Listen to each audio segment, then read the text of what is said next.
शिया की चीटिंग करने वाली बात पूरे स्कूल में फैल जाती है। बात शुरू हुई थी शिया ने चीटिंग किया इसलिए सर उसे स्कूल से निकाल देंगे, पर ये बंदा हमेशा कुछ अलग ही बना देता है उस खबर को। ये कहता है शिया और हन के बीच जो लड़ाई हुई थी उस बात को इशू बना के सर शिया को स्कूल से निकाल रहे हैं।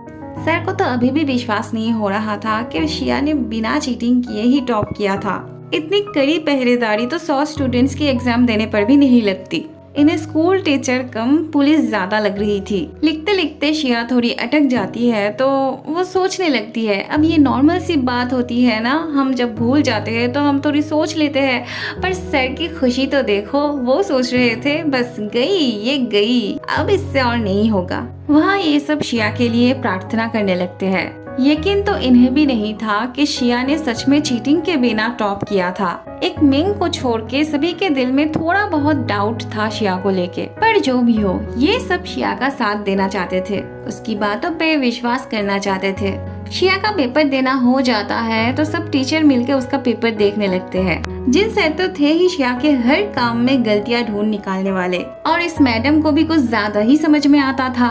इनके हिसाब से स्कूल में जिस रूल का फॉलो करके प्रॉब्लम को सॉल्व करना सिखाया गया था, शिया ने कुछ और ही रूल फॉलो किए थे, तो इस वजह से शिया का नंबर काट लेना चाहिए था। बस इस टकले सर को ही शिया की हर एक आंसर अप्रोप्रिएट लगती है। इस अलग अलग ओपिनियन से जिन सर का दिमाग खराब होने लगा था, उन्हें और कुछ भी नहीं सुनना था, उन्हें अपनी तरह से रिजल्ट बतानी थी। सर को भी मैडम की उस रूल वाली बात अच्छी लगी थी, इसीलिए उनके दिमाग में वही घूम रहा था, जिस वजह से उन्होंने शिया के नंबर काट लिए थे। नंबर काट लेने से शिया को पहले जैसे नंबर नहीं मिली थी। इससे यही साबित होती है कि शिया ने चीटिंग किया था। शिया कहती है उसने चीटिंग नहीं किया था, वो जिस रूल का बहाना दिखा रहे हैं वो बेसलेस है। उनकी शिकायत ये है कि उसने स्कूल में सिखाई गई रूल को फॉलो नहीं किया था, पर किसी भी मैथ के सवाल को बहुत सारे रूल से सॉल्व किया जा सकता है, और उसने जिस मेथड का अप्लाई किया था वो कौन सी किताब के कौन से पेज में था वो भी बता देती है।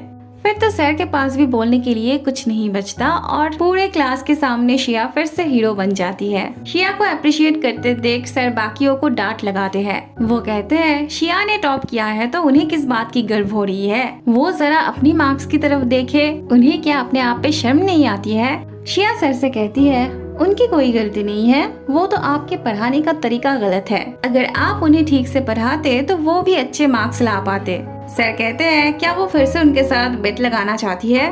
शिया कहती है अगर उनका क्लास नेशनल कंपटीशन में जीत जाए तो उन्हें सारे स्टूडेंट से माफी मांगना पड़ेगा। सर को शिया की बातें मजाक लगती है, क्योंकि जो क्लास अपनी क्लास के एग्जाम में ही ठीक से पास नहीं कर पाते हैं वो जीतेंगे नेशनल कंपटीशन। सर कहते हैं अगर वो बेट हार जाएगी तो वो क्या करेगी। शिया कहती है वो जो कहेंगे वही करेगी, वो बस उन्हें 15 दिन दे दे, वो सिर्फ जीतेंगे ही नहीं बल्कि फर्स्ट प्लेस लाके दिखाएंगे। सर कहते हैं अच्छी बात है, तो फिर आज से वो क्लास बी की होम ट्यूटर होगी। शिया को भी इसमें कोई ऐतराज नहीं था। अब शिया ने तो चैलेंज ले लिया था, पर इनका क्या। ये लोग सोच रहे थे सर और शिया के झगड़े में इनको क्यों घसीटा जा रहा है। बिना पढ़ाई के दिन तो अच्छे से ही गुजर रहे थे, फिर शिया क्यों इनके सुख शांति के पीछे पड़ी थी। शिया बहुत उम्मीद के साथ अपनी लेक्चर स्टार्ट करती है, कब किसको क्या करना था उसकी शेड्यूल भी अच्छे से समझा देती है। शिया जितनी एनर्जी के साथ सबको बेस्ट ऑफ लक कहती है, उतनी ही एनर्जी लेस होके वो सब एग्री करते हैं। अगले दिन फिर से ट्रेडिशनल क्लास होता है। शिया अपनी काम मन लगा के कर रही थी। मोशिन फिर से अपनी बकवास चालू कर देती है। मोशिन की हर तेरे मेरे बात का जवाब मिंग देने लगती है। मोशिन फिर भी बोलती ही जाती है तो शिया मिंग को रोकती है उससे आर्ग्यू करने से। शिया फिर से अपने काम में ध्यान लगाती है। अगले दिन शिया फिर से अपने अंदर एनर्जी भर के अपना क्लास शुरू करती है। अब उसके अंदर तो पहले से ही एनर्जी भरी हुई थी, एक टीचर के तौर पे भी और एक अच्छी स्टूडेंट के तौर पे भी। पर इन बेचारे के अंदर एनर्जी कहाँ से आती। ये क्या कोई मैजिक शो चल रहा था कि झट से फटाक से मैजिक करके एकदम जीरो से हीरो बन जाते। इन्हें समझाते समझाते तो शिया खुद ही अपनी एनर्जी खो रही थी। हन अपनी गाड़ी से किसी एग्जीबिशन में गया था तो हन की मॉम दूसरी गाड़ी भेजना चाहती थी, पर शिया ने उन्हें मना किया था। उसे आज चल के घर जाना था। उसे उदास देख के मेग उसे मनाने की कोशिश कर रही थी, पर शिया का तो मूड ऑन ही नहीं हो रहा था। भला कैसे ऑन होता। अपने आंखों के सामने वो अपना हार जाना देख रही थी। उसने कितनी उम्मीद लिए सर के साथ बेट लगाई थी, फेंगशाओ वहीं से जा रहा था। मेंग के बुलाने पे फेंग रुकता है। पास आके वो शिया को उदास देखता है। उसका मूड ठीक करने के लिए मेंग और फेंगशाओ खेलने जाना चाहते थे, पर शिया मना कर देती है। फिर तो जबरदस्ती इन्हें शिया को ले जाना पड़ता है। यहाँ पे आके भी खेल के भी उसका मूड ठीक नहीं होता। उसका दिल और दिमाग बस उसी सोच में डूबा हुआ था। फेंगशाओ के पूछने पे वो अपनी प्रॉब्लम शेयर करती है। फिर थोड़ी देर बाद वहाँ से उठ के चली जाती है।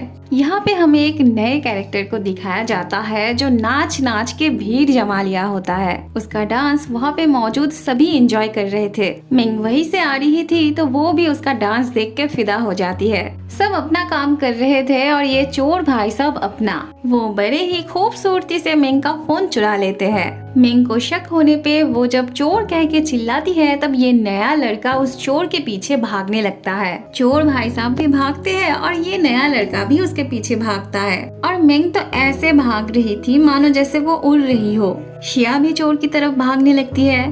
बाहर निकल के चोर भाई साहब को समझ नहीं आ रहा था कि वो किस तरफ जाएगा। बेचारे को मारपीट करना भी नहीं आता था। उसके हाथ से वो मिंग का फोन ले लेता है और फिर उसे गार्ड्स के हवाले कर देता है। वो लड़का जब मिंग को उसका फोन लौटा रहा था तभी शिया आ जाती है और वो उस लड़के को चोर समझ के एक लात मार के उसे गिरा देती है और उसे मारने लगती है। मिंग जल्दी से उसके पास जाके शिया से कहने लगती है कि वो चोर नहीं था बल्कि उसी ने उसका फोन लौटाया था। वो लड़का समझ गया था कि शिया कौन सी स्कूल में पढ़ती थी। वो जब उसके स्कूल का नाम लेता है तब शिया को लगता है कि वो शायद उसे थ्रेट कर रहा है। इसलिए शिया भी हिम्मत के साथ अपना नाम धाम पता बता के कहती है क्या कर लेगा वो, उसे जो करना है वो कर सकता है। वो लड़का कहता है उस स्कूल में पढ़ के वो इतनी बेवकूफ कैसे हो सकती है कि उसे एक चोर और अच्छे इंसान के बीच फर्क नहीं समझ में आता। वो शिया को और भी बहुत कुछ बोलते हुए जाने लगता है तो शिया फिर से उसे लात मार के नीचे गिरा देती है। फिर फेंगशाओ आ जाता है और मिंग उस लड़के को वहाँ से लेके जाती है। शिया का गुस्सा देख के फेंगशाओ उसका दिमाग ठंडा करने ले जाता है। क्लास में कुछ स्टूडेंट्स अपनी तरह टाइम पास कर रहे थे और कुछ आए हुए नए लड़के के बारे में बात कर रहे थे। मिंग को छोड़ के सभी उसके चेहरे को लेके क्यूरियस थे क्योंकि आने से लेके वो तब से ऐसे अपना मुंह नीचे करके सो रहा था। थोड़ी देर बाद शिया सबकी टेक्स्ट बुक लेके आती है। फिर सबके टेबल में से कचरा डस्टबिन में डालने लगती है। शिया आज क्लास टेस्ट लेने वाली थी। मैथ के हर एक स्टेप्स के गलत होने पे वो फील्ड पे 5 राउंड मारने की पनिशमेंट सुनाती है। इन्हें तो पता ही था कि एक भी स्टेप इनसे नहीं हो पाएगा तो वो लोग गिनती करने लगते हैं कि इन्हें फील्ड में कितने राउंड मारने होंगे। क्लास में आवाज होने की वजह से हमारी नए स्टूडेंट की नींद टूट जाती है। इसे देख के शिया थोड़ी चौंक जाती है। नया स्टूडेंट कहता है जिससे जो नहीं हो पाता उससे वही चीज जबरदस्ती करवाने की कोई मतलब नहीं बनती। वो शिया के बनाए हुए क्वेश्चन पेपर को एक बार देखता है और फिर फेंक देता है। वो शिया को बाकी स्टूडेंट पे प्रेशर डालने से मना करता है। उन्हें उनके हाल पे छोड़ने के लिए कहता है। वो शिया को और भी बहुत कुछ कहता है जिससे शिया को गुस्सा आ जाता है और वो कल की तरह उसे मारने के लिए आती है। कल शिया के हाथों मार खाने के बाद ये फिर से डर गया था। वो शिया से कहता है अगर वो ऐसे ही वायलेंस का यूज करेगी तो वो उसके खिलाफ स्कूल में कंप्लेन करेगा। शिया उससे पूछती है आखिर वो चाहता क्या है। तब वो डेस्क के अंदर से ये 2 मोटी मोटी किताब बाहर लाके कहता है अगर वो इन 2 इंग्लिश किताब को एक दिन में पढ़ लेती है तो वो मान जाएगा। तब वो उन्हें जो करने के लिए कहेगी वो सब खुशी खुशी करने के लिए तैयार हो जाएंगे। वो सब अपना बेस्ट देने की कोशिश करेंगे और अगर वो ये नहीं कर पाई तो बेकार में बाकी सब पे जोर ना डाले क्योंकि उसके लिए ये 2 किताब एक दिन में खत्म करना जितना मुश्किल होगा बाकियों के लिए भी 15 दिन में इतना सारा प्रिपरेशन लेना भी मुश्किल होगा। शिया हार मानने वालों में से नहीं थी। वो कहती है किसने कहा उससे नहीं होगा। वो उसका चैलेंज एक्सेप्ट करते हुए कहती है वो उन दोनों किताब को एक दिन में पढ़ के खत्म करेगी। तब ये नया स्टूडेंट वाज लाइक मजाक चल रहा है क्या, कुछ भी। उसे फुल कॉन्फिडेंस था शिया ऐसा बिल्कुल भी नहीं कर पाएगी। अगले सीन में हम देखते हैं हन को शिया के कमरे में से रेडियो की आवाज सुनाई देती है जिसमें इंग्लिश बोला जा रहा था।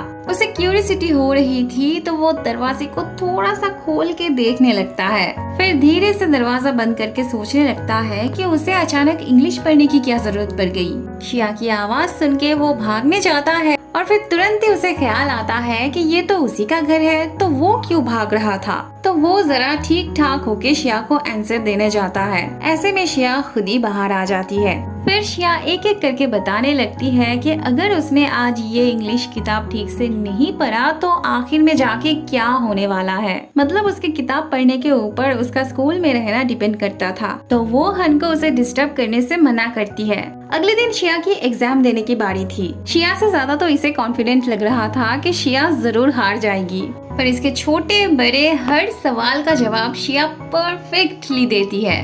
फिर उसे बारी बारी से सवाल किया जाता है, जिसका जवाब भी शिया बहुत अच्छे से देती है। शिया फिर से एक बार सबके नजरों में हीरो बन जाती है। ये तो पूछ ही लेता है कि उसने ये किया कैसे। जब शिया बताती है कि उसने कैसे किया, तब जियान तो जैसे अपना होश ही खो देता है। जियान कहता है आज से वो उनकी देवी हुई, वो जो कहेगी वो सब करने के लिए तैयार है। शिया कहती है ज्यादा कुछ करने की जरूरत नहीं है, वो बस उसकी बात मान के कंपटीशन में फर्स्ट प्लेस लाके दिखाए। आज तो शिया के साथ साथ सभी चीयर करते हैं और ये भी शिया को मान जाता है। शिया अपने क्लासमेट्स की पढ़ाई की तैयारी करते करते बेचारी थक चुकी थी। आजकल ठीक से नींद ना पूरी होने पे वो गाड़ी में ही सो पड़ती है। पता नहीं हन को इस वक्त क्या हो जाता है। वो शिया के करीब जाके बैठता है, उसका सर अपने कंधे पे धीरे से रखता है और उस पे कोट भी चढ़ा देता है। और ऐसा करने पे उसे बहुत अच्छा लग रहा था।